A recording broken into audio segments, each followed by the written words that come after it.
Hey, Todd here, and I'm on location over the National RV Training Academy. Here to answer your questions. All right. So I do have some new tech tips that are coming out where I'm not answering questions, but we always will answer your questions. So you're going to see that there'll be an intermingling of here. But let's go ahead and start with one. Hey, welcome to another one of Todd's 2-Minute Tech Tip Tuesday, brought to you by the National RV Training Academy. Hey, before we get to the video, which I know this is the reason why you're here, go ahead and hit the subscribe button. That way you don't miss anything. Hit the subscribe button now. Thank you. Now, back to our Tech Tip Tuesday. We've got Inspector H 4548, 11 days ago. That's not part of his name, just says 11 days ago. All right, it says I have a 6-hour drive pulling a travel trailer, 6,000 pound, with a 26 Silverado 2500. Can I turn on the camper AC an hour before we arrive to knock down some of the heat? I have a 2500 watt inverter and 400 amp hours of lithium batteries. I have run the AC on the batteries for a couple hours before and nothing heats up.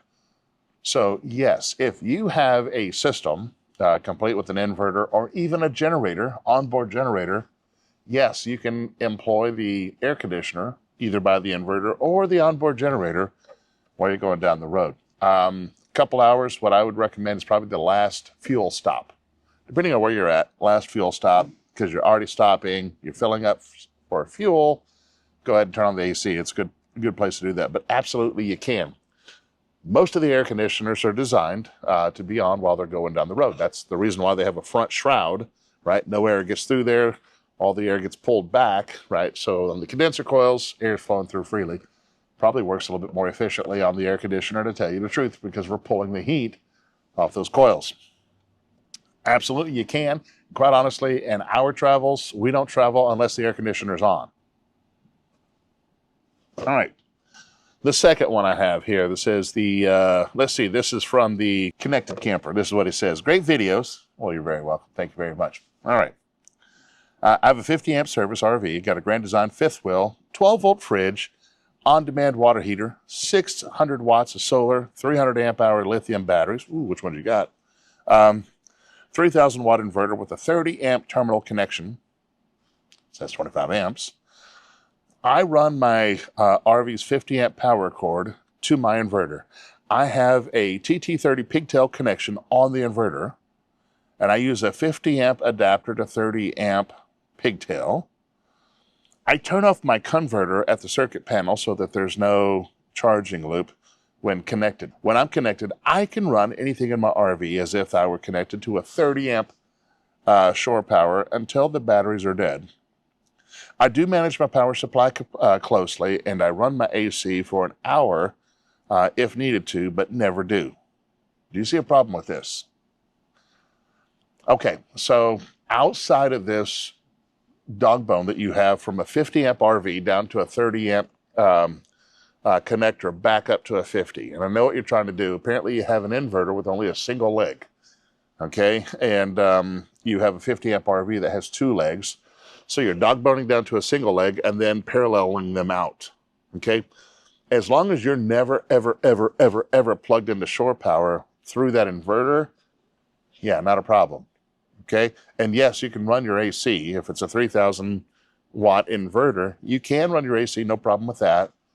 Man, I want to look at this connection. That's dog bone down and up. That's the thing that, okay, because you're having to combine 2 legs when you're running the inverter back out. If this was a pass-through inverter, oh, you can have all kinds of sparks and everything else. You haven't yet, so obviously you know that you are only running the inverter whenever you're plugged into shore power. So that's the one caveat. I don't want to say, yes, this is absolutely fine, and then someone mimic that because they may not do it the way you set it up. Here's the thing. Most inverters now have pass-through power. Now, pass-through power means 120 volts goes into the inverter and back out of the inverter. 2 legs in, 2 legs out, or 1 leg in, 1 leg out.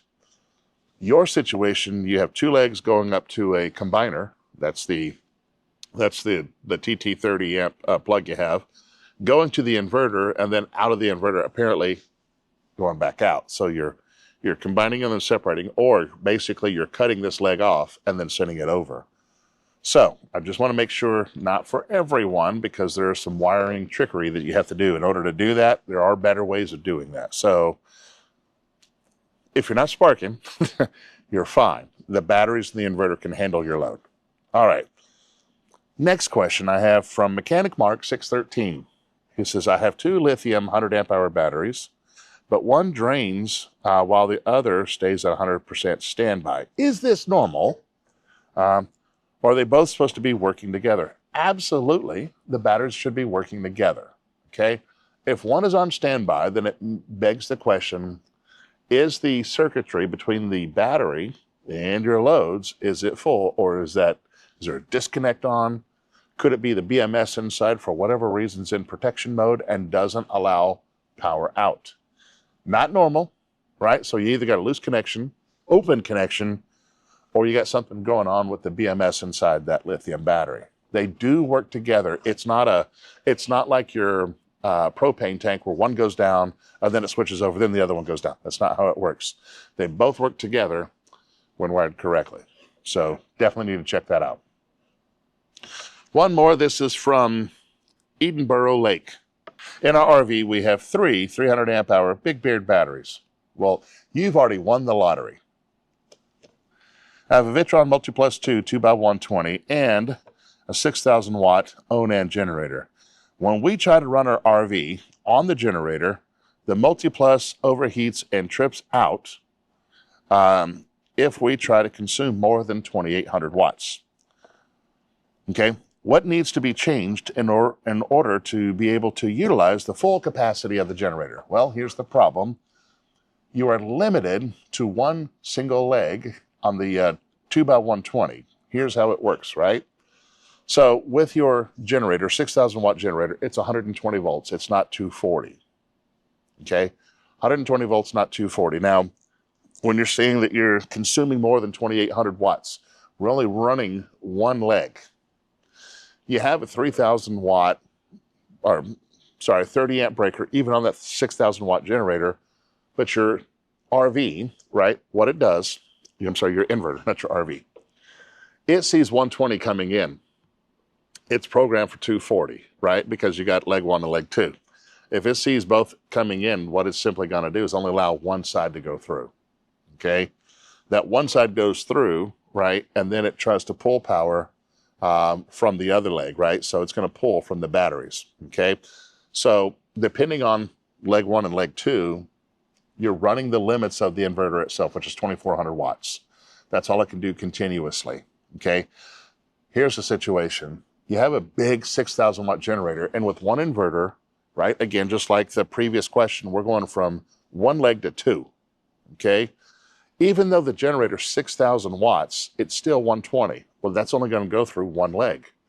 When you're running something on L2, it's going to try and pull from the batteries, okay? And we're still going to do the inverter limits, which is 2,400 watts. You can try and put in, now I've done this, it's not the best, okay? But what we need to do is put in a transformer. Take that 120 fully to 240, so that way, whenever it hits the inverter, it still sees split phase. Right now it's seeing single phase, so one side is a pass-through, the other side is inverting, and you're meeting the cap of your inverting power, 2,800 watts. It should be 24.